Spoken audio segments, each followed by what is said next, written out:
Why is the world suddenly paying attention to Southeast Asia's rising trio? What invisible alliance is forming between the Philippines, Indonesia, and Malaysia that has the potential to rewrite Asia's future? While global media is often consumed with the rivalry between the US and China, something far more subtle and strategic is happening right in the heart of Southeast Asia. Three nations, historically different, culturally unique, and often overshadowed, are now stepping into a zone of convergence. But this isn't just a geographical coincidence. It's the quiet birth of a geopolitical force that could soon redefine regional balance, trade routes, maritime security, and even cultural influence. For decades, ASEAN has been a loose collection of countries striving for unity. But not all members move in the same direction or at the same speed. The Philippines, Indonesia, and Malaysia, however, are beginning to move together, economically, politically, militarily, and culturally. While they don't call it an alliance yet, the signs are too significant to ignore. Common maritime interests, shared challenges with China, and an emerging sense of regional identity are bringing them closer in ways that could form a power triangle, silent but strong, humble but strategic, peaceful but prepared. Let's dive deep into the reasons behind this emerging partnership, exploring what unites them, what threatens them, and what future they might carve out, not just for themselves but for all of Southeast Asia. Shared maritime strategy in the South China Sea. The South China Sea is no longer just a body of water, it's a geopolitical chessboard. China's aggressive expansion, artificial island building, and militarization of disputed areas have alarmed all three nations, especially the Philippines and Malaysia, who have direct territorial disputes with Beijing. Indonesia, while not a formal claimant, has experienced clashes with Chinese vessels near the Natuna Islands. This common maritime concern has driven these nations to coordinate more closely in naval exercises, intelligence sharing, and regional diplomacy. They are increasingly pushing for a united Southeast Asian front on freedom of navigation and international maritime law. While not formal allies, they are developing a common doctrine of resistance and protection over their exclusive economic zones. The Philippines has ramped up joint patrols with Malaysia and Indonesia in its southern waters. This cooperation signals more than just defense, it's the beginning of a coordinated maritime strategy that could eventually evolve into a mutual security understanding. Counterterrorism and shared security challenges. The tri-border area of southern Philippines, eastern Malaysia, and northern Indonesia has long been a hotspot for piracy, smuggling, and terrorist activity. For years, the region has suffered from cross-border movements of extremist groups, especially in the Sulu-Sulawesi seas. But what's changing now is how these nations are responding, not alone, but together. They have launched joint patrols, intelligence sharing mechanisms, and coordinated military responses. This partnership is no longer just reactive, it's becoming strategic. The three governments are aligning their counterterrorism policies, investing in joint training, and even discussing border control modernization as a regional effort. What was once a vulnerability is slowly being turned into a cooperative strength. Economic corridors and trade synergy. Trade is another powerful adhesive in this triangle. Indonesia, Malaysia, and the Philippines are investing in joint infrastructure projects under the Brunei-Indonesia-Malaysia-Philippines East ASEAN Growth Area, BIMP-EAGA. But unlike before, these aren't just paper projects, they are becoming pipelines of opportunity.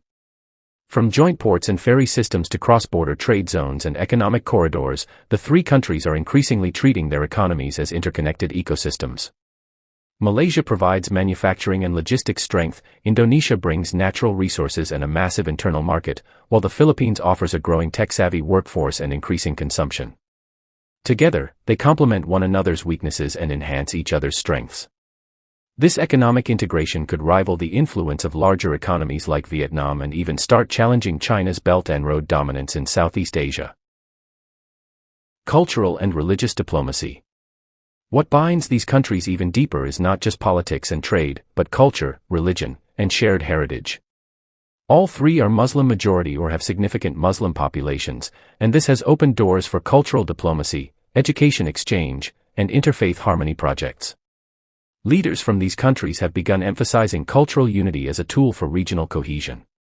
From Islamic finance partnerships to youth programs and halal trade networks, the cultural thread is now weaving its way through diplomatic and economic frameworks. The growing popularity of Malay identity, respect for Islamic values, and shared festivals is strengthening the social foundations of this regional triangle. Unlike the often divisive politics of the West, this alliance is being nurtured with a deep respect for shared history and values. ASEAN realignment and leadership void. ASEAN has long struggled with internal disunity. Some members lean toward China, others toward the US, and a few simply prefer to stay neutral. But the Philippines, Indonesia, and Malaysia are now seen as the more proactive, future-focused members. They are not just reacting to global events, they are starting to shape them.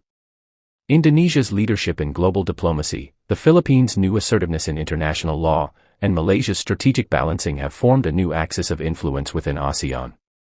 As Thailand becomes more inward-looking and Vietnam grows more independent, this triangle may serve as the new power center of the region. Whether it's climate change, supply chain restructuring, or tech innovation, this trio is preparing to lead, not follow. Technological and digital collaboration.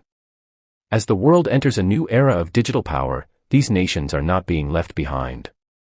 Indonesia is becoming a regional tech giant, Malaysia is investing in smart cities and high-speed internet connectivity, while the Philippines is exploding with digital startups and freelancers. Their collaboration in digital infrastructure is opening doors for joint innovation, fintech alliances, and educational platforms. Governments are exploring blockchain partnerships, AI development hubs, and cross-border fintech ecosystems. This is not only about catching up with the West, it's about creating a Southeast Asian innovation zone that prioritizes local needs with global competitiveness.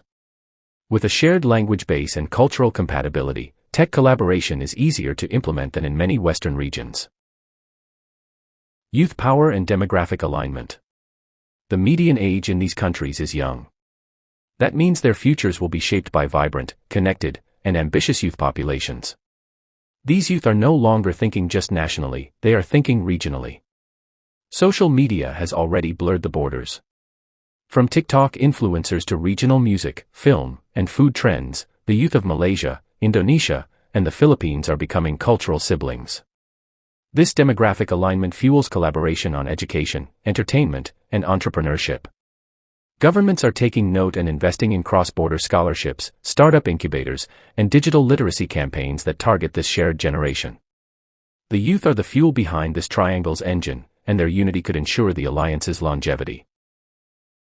The world tends to focus on loud alliances, NATO, BRICS, the Quad, but some of the most powerful shifts happen quietly. The Philippines, Indonesia, and Malaysia are not yet formal allies. They haven't signed a dramatic treaty or formed a military pact. But in the shadows of rising superpower tensions and a reshaped world order, these three nations are building something subtler, and potentially stronger. A power triangle built not on dominance, but on cooperation. Not on ideology, but on shared challenges and shared futures. This isn't just about Southeast Asia. It's about the rise of a multipolar world where small nations, when united by common purpose, can shape their own destiny. If this triangle continues to grow in trust, trade, and technology, it could very well become one of Asia's most influential regional forces by 2035.